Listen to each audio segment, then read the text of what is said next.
আজকে হবে চিকেন তন্দুরি। কাশ্মীরি লঙ্কা গুঁড়া,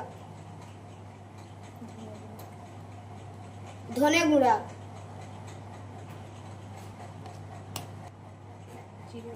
জিরে গুঁড়ো,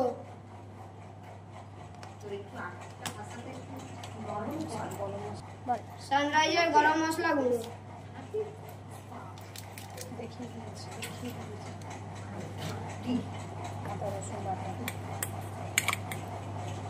আদা রসুন বাটা,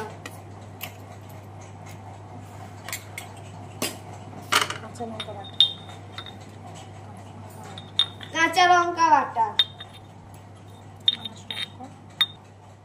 টক দই, হলুদ গুঁড়ো, লঙ্কার গুঁড়ো,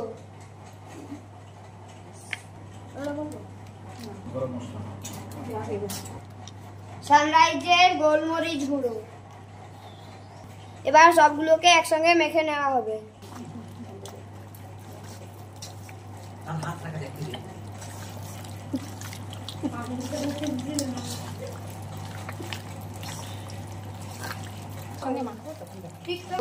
চার থেকে 5 ঘন্টা ফ্রিজের মধ্যে রেস্ট নেওয়া থাকবে।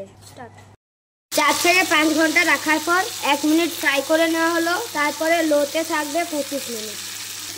দেখুন কত সুন্দর লাগছে দেখতে।